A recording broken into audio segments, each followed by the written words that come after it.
ನಮಸ್ಕಾರ, ನೀವು ನೋಡ್ತಾ ಇದ್ದೀರಾ ರಿಪಬ್ಲಿಕ್ ಕನ್ನಡ. ನಾನು ನಾಗೇಂದ್ರ ಬಾಬು. ಕಬ್ಬು ಬೆಳೆಗಾರರ ಹೋರಾಟ ತೀವ್ರ ಸ್ವರೂಪವನ್ನ ಪಡೆದುಕೊಂಡಿದೆ. ಗಡುವನ್ನ ಕೊಟ್ಟಿದ್ರು, ಆ ಗಡುವಿಗಿಂತ ಮುಂಚೆನೆ ರೈತರ ಆಕ್ರೋಶ ಕಟ್ಟೆ ಹೊಡೆದಿದೆ.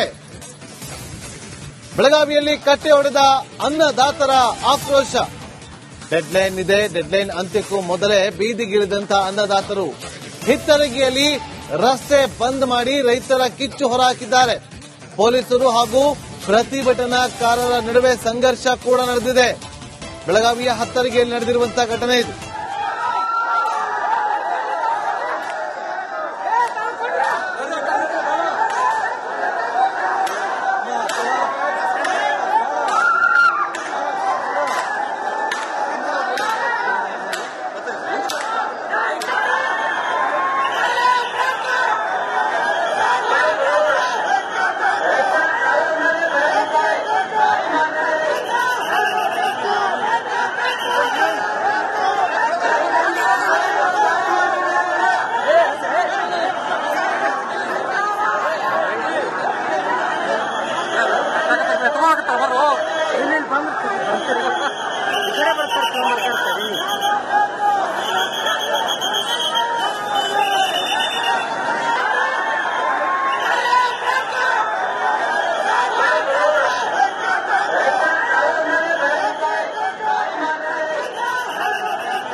ಸರ್ ಹಂಗೆ ಹೇಳ್ಬಿಡ್ಲಾ.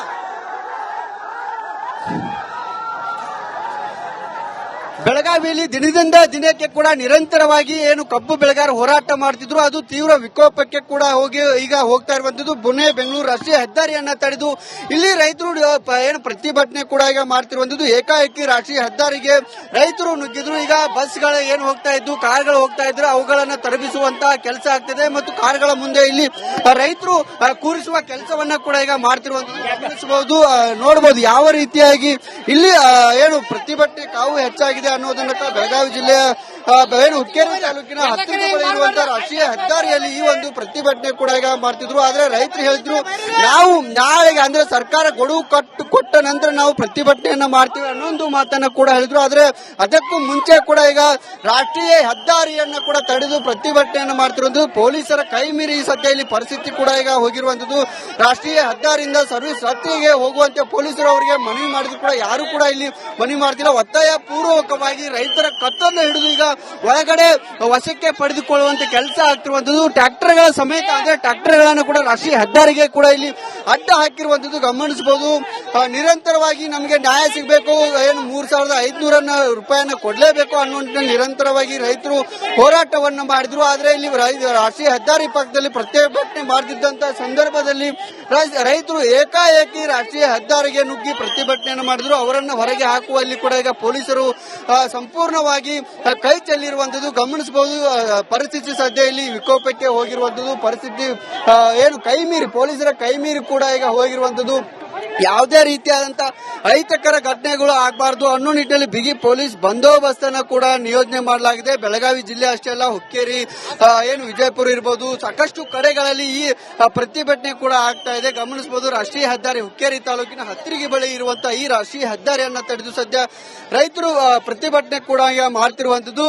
ಇಲ್ಲಿ ರಾಷ್ಟ್ರೀಯ ಹೆದ್ದಾರಿಗೆ ಟ್ರ್ಯಾಕ್ಟರ್ಗಳನ್ನು ಅಡ್ಡ ಹಾಕಿ ರೈತರು ಇಲ್ಲಿ ಪ್ರತಿಭಟನೆಯನ್ನ ಮಾಡ್ತಿರುವಂತದ್ದು. ಏಕಾಏಕಿ ರೈತರು ಸದ್ಯ ಇಲ್ಲಿ ನುಗ್ಗಿರುವಂತದ್ದು. ಯಾವುದೇ ಕಾರಣಕ್ಕೂ ಇಲ್ಲಿ ನಾವು ಒಂದೇ ಒಂದು ವಾಹನಗಳನ್ನ ಕೂಡ ಬಿಡೋದಿಲ್ಲ ಅನ್ನೋ ನಿಟ್ಟಿನಲ್ಲಿ ಎಚ್ಚರಿಕೆ ಸಂದೇಶವನ್ನ ಕೂಡ ಈಗ ಕೊಡ್ತಾ ಇರುವಂತದ್ದು ಗಮನಿಸಬಹುದು. ಸಂಪೂರ್ಣವಾಗಿ ಈಗ ರಾಷ್ಟ್ರೀಯ ಹೆದ್ದಾರಿ ಖಾಲಿ ಆಗಿರುವಂತದ್ದು.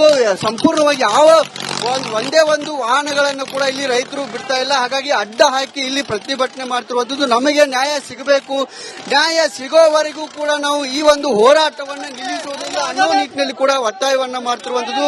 ನಿರಂತರವಾಗಿ ಏನು ಪಂಜಾಬ್ ಇರಬಹುದು, ಬೇರೆ ಬೇರೆ ಕಡೆ ಮಾದರಿಯಾಗಿದ್ದು, ಅದೇ ರೀತಿ ಇಲ್ಲಿ ಹೋರಾಟಕ್ಕೆ ರೈತರು ಸಜ್ಜಾಗಿರುವಂತದ್ದು ನೋಡಬಹುದು. ಯಾವ ರೀತಿಯಾಗಿ ರೈತರು ಇಲ್ಲಿ ಸೇರಿದ್ದಾರೆ, ಸಾವಿರಾರು ಸಂಖ್ಯೆಯಲ್ಲಿ ರೈತರು ಸೇರಿದ್ದಾರೆ. ನಮಗೆ ಒಂದೇ ಒಂದು ಬೇಡಿಕೆ, ನಮ್ಮ ಕೇಳಿದ್ದು ನಾವು ಬೆಳೆದಂತ ಬೆಳೆಗೆ 3,500 ರೂಪಾಯಿಯನ್ನು ಕೊಡಿ. ಅದನ್ನು ಕೊಡೋದಕ್ಕೆ ಆಗಲಿಲ್ಲ ಅಂದ್ರೆ ಕೇವಲ 3,400 ರೂಪಾಯಿ ಹಣವನ್ನ ಕೊಡಬೇಕು ಅನ್ನೋ ನಿಟ್ಟಿನಲ್ಲಿ ರೈತರು ಒತ್ತಾಯವನ್ನು ಮಾಡಿದ್ರು. ರೈತರ ಸಭೆಗೆ ಇವತ್ತು ಸಿಎಂ ಸಿದ್ದರಾಮಯ್ಯ ಮುಂದಾಗಿರುವಂತದ್ದು. ಆದ್ರೆ ಬೆಳಗಾವಿಯ ರೈತರು ಯಾವುದೇ ಕಾರಣಕ್ಕೂ ನಾವು ಸಭೆಗೆ ಹೋಗೋದಿಲ್ಲ ಅನ್ನೋ ಮಾತನ್ನ ಕೂಡ ಸದ್ಯ ಹೇರುವಂತದ್ದು. ಸಂಪೂರ್ಣವಾಗಿ ರಸ್ತೆಯನ್ನ ಬಂದ್ ಮಾಡಿ ರೈತರು ಪ್ರತಿಭಟನೆ ಸದ್ಯ ಮಾಡ್ತಿರುವಂತದ್ದು. ಇಲ್ಲಿ ಅವರನ್ನು ಹೊರಗೆ ಕಳಿಸಬೇಕು ಅನ್ನೋ ನಿಟ್ಟಿನಲ್ಲಿ, ತೆರವು ಮಾಡಬೇಕು ಅನ್ನೋ ನಿಟ್ಟಿನಲ್ಲಿ ಸಾಕಷ್ಟು ಪೊಲೀಸರು ಹರಸಾಹಸವನ್ನು ಕೂಡ ಸದ್ಯ ಪಡ್ತಾ ಇದ್ರೆ, ಆದ್ರೆ ಯಾರು ಕೂಡ ಅವರ ಪೊಲೀಸರ ಮಾತನ್ನ ಕೇಳುವಂತ ಸ್ಥಿತಿಯಲ್ಲಿಲ್ಲ. ಏಕಾಏಕಿ ಪೊಲೀಸರು ಕೂಡ ಅವರನ್ನ ವಶಕ್ಕೆ ಪಡೆಯೋದಕ್ಕೆ ಮುಂದಾದ್ರು, ಒತ್ತಾಯ ಪೂರ್ವಕವಾಗಿ ವಶಕ್ಕೆ ಪಡೆಯೋದಕ್ಕೆ ಮುಂದಾದ್ರು. ಆದ್ರೆ ರೈತರು ಅದನ್ನು ಕೇಳಲ್ಲ. ಕೆಳಗಡೆಯಿಂದ ಬಂದು ರೈತರು ಇಲ್ಲಿ ಪ್ರತಿಭಟನೆ ಕೂಡ ಸದ್ಯ ಮಾಡ್ತಿರುವಂತದ್ದು. ಸಂಪೂರ್ಣವಾಗಿ ಇಲ್ಲಿ ಸದ್ಯ ಬಿಗುವಿನ ವಾತಾವರಣ ಕೂಡ ನಿರ್ಮಾಣ ಆಗಿರುವಂತದ್ದು. ಪೊಲೀಸರ ಏನು ಕೈ ಮೀರಿ, ಅಂದ್ರೆ ಅವರ ಕೈ ಮೀರಿ ಕೂಡ ಸದ್ಯ ಹೋಗಿರುವಂತದ್ದು. ಬಂದಂತ ಏನು ವಾಹನಗಳನ್ನ ತಡೆಯುವಂತ ಕೆಲಸ ಕೂಡ ಸದ್ಯ ಆಗ್ತಿರುವಂತದ್ದು. ಏನ್ ಇಲ್ಲಿ ವಾಹನಗಳು ಬಂದಿದೆ ಅವನ್ನ ವಾಪಸ್ ಕಳಿಸುವಂತ ಕೆಲಸ ಕೂಡ ಇಲ್ಲಿ ಆಗ್ತಿರುವಂತದ್ದು. ಜೊತೆಗೆ ಯಾವುದೇ ರೀತಿಯಾದಂತಹ ಅಹಿತಕರ ಘಟನೆಗಳು ಆಗಬಾರ್ದು ಅಂತೇಳಿ ಇಲ್ಲಿ ಬಿಗಿ ಪೊಲೀಸ್ ಬಂದೋಬಸ್ತ್ ಅನ್ನು ಕೂಡ ನಿಯೋಜನೆ ಮಾಡಲಾಗಿದೆ. ಮತ್ತೊಂದು ಕಡೆ ಗುರ್ಲಾಪುರದಲ್ಲಿ ಕೂಡ ಅಲ್ಲಿಯೂ ಕೂಡ ಚುನಾಪಾ ಪೂಜಾರಿ ಶಶಿಕಾಂತ್ ಪಡಸಿರ್ಲಿ ಅವರ ನೇತೃತ್ವದಲ್ಲಿ ಬೃಹತ್ ಹೋರಾಟಕ್ಕೂ ಕೂಡ ಇಲ್ಲಿ ನಾಂದಿ ಆಗಿರುವಂತದ್ದು. ಆದ್ರೆ ರೈತರ ನೆರವಿಗೆ ಬರಬೇಕಿದ್ದಂತ ಜಿಲ್ಲೆಯ ಶಾಸಕರು, ಮಂತ್ರಿಗಳು, ಜೊತೆಗೆ ಇಲ್ಲಿ ಪ್ರಭಾವಿ ನಾಯಕರು ಮಾತ್ರ ರೈತರ ನೆರವಿಗೆ ಸ್ಪಂದನೆ ಮಾಡುವಂತ ಕೆಲಸವನ್ನು ಮಾಡ್ತಾ ಇಲ್ಲ. ದಿನದಿಂದ ದಿನಕ್ಕೆ ವಿಕೋಪಕ್ಕೆ ಹೋಗ್ತಾ ಇದೆ. ನಾವು ಯಾವುದೇ ಕಾರಣಕ್ಕೂ ಈ ಒಂದು ಸ್ಥಳದಿಂದ ಬಿಟ್ಟು ಕದಲೋದಿಲ್ಲ ಅನ್ನೋ ಒಂದು ಎಚ್ಚರಿಕೆ ಸಂದೇಶವನ್ನು ಕೂಡ ಈಗ ರೈತರು ಮಾಡ್ತಿರುವಂತದ್ದು. ಅವರನ್ನ ಮನವೊಲಿಸುವಂತ ಕೆಲಸ ಕೂಡ ಆಗ್ತಿರುವಂತದ್ದು. ಅಲ್ಲಿ ಗಮನಿಸಬಹುದು. ನನ್ನ ಹಿಂಬದಿ ಕೂಡ ಈಗ ಸಂಪೂರ್ಣವಾಗಿ ಅಂದ್ರೆ ಪುಣೆ ಬೆಂಗಳೂರು, ಇಲ್ಲಿ ಪ್ರಮುಖವಾಗಿ ಪುಣೆ ಬೆಂಗಳೂರು ರಾಷ್ಟ್ರೀಯ ಹೆದ್ದಾರಿ, ಸಾಕಷ್ಟು ಲಕ್ಷಾಂತರ ವಾಹನಗಳು ಇದೇ ಒಂದು ಸ್ಥಳದಿಂದ ಓಡಾಡ್ತವೆ. ಜೊತೆಗೆ ಈ ಒಂದು ಏನು ಪ್ರತಿಭಟನೆ ಹಿನ್ನೆಲೆಯಲ್ಲಿ ಸಾಕಷ್ಟು ಏನು ಕಿಲೋಮೀಟರ್ ಗಂಟಲೆ ಕೂಡ ಈಗ ಟ್ರಾಫಿಕ್ ಸಮಸ್ಯೆ ಕೂಡ ಆಗಿರುವಂತದ್ದು ಗಮನಿಸಬಹುದು. ಯಾವ ರೀತಿಯಾಗಿ ವಾಹನಗಳು ನಿಂತಿದ್ದಾವೆ ಅನ್ನೋದನ್ನ ಕೂಡ ಅದನ್ನು ಕೂಡ ನಾನು ತೋರಿಸ್ತಾ ಹೋಗ್ತೇನೆ. ಪ್ರಮುಖವಾಗಿ ಇಲ್ಲಿ ಹತ್ತಿರಿಗೆಯಿಂದ ಏನು ಸುಮಾರು 4-5 ಕಿಲೋಮೀಟರ್ ವರೆಗೂ ಕೂಡ ಈ ರೀತಿಯಾಗಿ ವಾಹನಗಳು ಕೂಡ ಸದ್ಯ ಇಲ್ಲಿ ನಿಂತಿರುವಂತದ್ದು. ಹಾಗಾಗಿ ನಮಗೆ ನ್ಯಾಯ ಕೊಡುವವರೆಗೂ ನಾವು ಪ್ರತಿಭಟನೆಯನ್ನ ಹಿಂಪಡೆಯೋದಿಲ್ಲ ಅನ್ನೋ ಮಾತನ್ನು ಕೂಡ ಹೇಳ್ತಿರುವಂತದ್ದು. ಸಾಕಷ್ಟು ವಾಹನಗಳು ಈ ಒಂದು ರಸ್ತೆಯಲ್ಲಿ, ರಾಷ್ಟ್ರೀಯ ಹೆದ್ದಾರಿಯಲ್ಲಿ ನಿಂತಿರುವಂತದ್ದು. ಅವರನ್ನ ರೈತರನ್ನ, ಇಲ್ಲಿರುವಂತಹ ರೈತರನ್ನ ಮನವೊಲಿಸುವಂತ ಕೆಲಸ ಕೂಡ ಆಗ್ತಿರುವಂತದ್ದು. ಜೊತೆಗೆ ರೈತರನ್ನ ವಶಕ್ಕೆ ಪಡೆದುಕೊಳ್ಳಬೇಕು ಅನ್ನೋ ನಿಟ್ಟಿನಲ್ಲಿ ಒತ್ತಾಯವನ್ನ ಕೂಡ ಏನು ಒತ್ತಾಯ ಪೂರ್ವಕವಾಗಿ ಪೊಲೀಸರು ಮುಂದಾಗಿದ್ರು. ಆದ್ರೆ ಅದಕ್ಕೆ ರೈತರು ಬಗ್ಗಲಿಲ್ಲ, ಜಗ್ಗಲಿಲ್ಲ. ಜೊತೆಗೆ ನಾವು ರಾಷ್ಟ್ರೀಯ ಹೆದ್ದಾರಿಯನ್ನ ತಡೆಯುವ ಕೆಲಸವನ್ನು ಕೂಡ ಮಾಡ್ತೀನಿ ಅನ್ನೋ ನಿಟ್ಟಿನಲ್ಲಿ ಎಚ್ಚರಿಕೆ ಸಂದೇಶವನ್ನು ಕೂಡ ಕೊಟ್ಟಿರುವಂತದ್ದು ನೋಡಬಹುದು. ಬಹುತೇಕ ಸುಮಾರು 4-5 ಕಿಲೋಮೀಟರ್ ವರೆಗೂ ಕೂಡ ಸಾಕಷ್ಟು ಟ್ರಾಫಿಕ್ ಸಮಸ್ಯೆ ಆಗಿದೆ. ಸಮಸ್ಯೆಯಿಂದ ಇಲ್ಲಿ ವಾಹನ ಸವಾರರು ಪರದಾಡುವಂತ ಪರಿಸ್ಥಿತಿ ಕೂಡ ನಿರ್ಮಾಣ ಆಗಿರುವಂತದ್ದು. ಜೊತೆಗೆ ನನ್ನ ಬಲಬದಿಗೂ ಕೂಡ ಗಮನಿಸಬಹುದು. ಇದು ರೈತರನ್ನ ವಶಕ್ಕೆ ಪಡೆದುಕೊಳ್ಳಬೇಕು ಅನ್ನೋ ನಿಟ್ಟಿನಲ್ಲಿ ಪೊಲೀಸರು ಕೂಡ ಸಿದ್ಧತೆಯನ್ನ ಮಾಡ್ಕೊಂಡಿದ್ರು. ಆದ್ರೆ ಪೊಲೀಸರ ಏನು ಸಿದ್ಧತೆ ಏನಿದೆ ಅದು ಕೈ ಮೀರಿ ಹೋಗಿರುವಂತದ್ದು. ಈಗ ಅವರ ಕೈ ಮೀರಿ ಹೋಗಿರೋದ್ರಿಂದ ಅವರು ಕೈ ಚೆಲ್ಲಿರುವಂತದ್ದು ಗಮನಿಸಬಹುದು.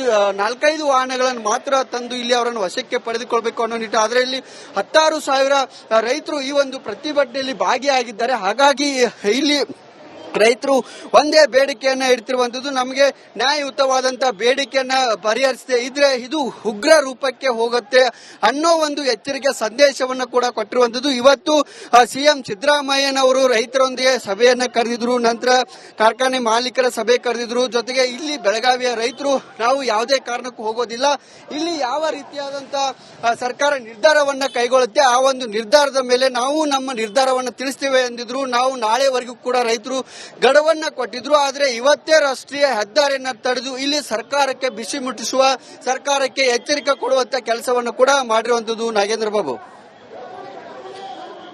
ಓಕೆ ಮೈಲಾರಿ, ಈಗ ಸದ್ಯಕ್ಕೆ ಪೊಲೀಸರು ಹಾಗೂ ರೈತರ ನಡುವೆ ಮಾತಿನ ಚಕಮಕಿ ಕೂಡ ನಡೆದಿದೆ. ಈಗ ರಸ್ತೆಯನ್ನ ತಡೆದಿಕ್ಕೆ ಅಂತ ಬಂದಂತ ರೈತರನ್ನ ಪೊಲೀಸರು ಅವರನ್ನ ಕಳಿಸುವಂತ ಕೆಲಸಗಳನ್ನ ಕೂಡ ಮಾಡಲಾಗ್ತಾ ಇದೆ. ಡೆಡ್ ಲೈನ್ ಅನ್ನ ಕೊಟ್ಟಿದ್ರಲ್ವಾ, ಆ ಡೆಡ್ ಲೈನ್ ಗಿಂತ ಮುಂಚೆನೇ ಈಗ ಹೋರಾಟಕ್ಕೆ ಧುಮುಕಿದ್ದು ಯಾಕೆ? ಅದರ ಬಗ್ಗೆ ರೈತರನ್ನ ಮಾತಾಡಿಸುವಂತ ಪ್ರಯತ್ನವನ್ನ ಮಾಡಬಹುದಾ ಮೈಲಾರಿ?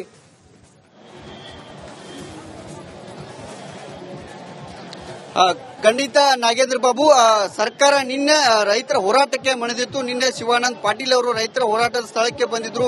ನಾಳೆವರೆಗೂ ಕೂಡ ಅವರು ಕಾಲಾವಕಾಶವನ್ನ ಅವಕಾಶವನ್ನ ಕೇಳಿದ್ರು. ಆ ಅವಕಾಶಕ್ಕೆ ರೈತರು ಕೂಡ ಒಪ್ಪಿದ್ರು. ಆದ್ರೆ ಇವತ್ತು ಏಕಾಏಕಿ ರೈತರು ರಾಷ್ಟ್ರೀಯ ಹೆದ್ದಾರಿ ತಡೆದು ಇಲ್ಲಿ ಪ್ರತಿಭಟನೆ ಸದ್ಯ ಮಾಡ್ತಿರುವಂತದ್ದು. ಸಾಕಷ್ಟು ರೈತರು ಕೂಡ ಇರುವಂತದ್ದು. ಅವರನ್ನ ನಾನು ಮಾತಾಡಿಸುವ ಪ್ರಯತ್ನವನ್ನ ಕೂಡ ಮಾಡ್ತೇನೆ. ಗಮನಿಸಬಹುದು ಯಾವ ರೀತಿಯಾಗಿ ಇಲ್ಲಿ ಜನ ಸೇರಿದೆ ಅನ್ನೋದನ್ನ ಕೂಡ ನಾನು ತೋರಿಸ್ತಾ ಹೋಗ್ತೇನೆ. ಸಂಪೂರ್ಣವಾಗಿ ಈಗ ರಾಷ್ಟ್ರೀಯ ಹೆದ್ದಾರಿಯನ್ನ ಬಂದ್ ಮಾಡಿ ಕೆಲಸ ಕೂಡ ಸದ್ಯ ಆಗಿರುವಂತದ್ದು.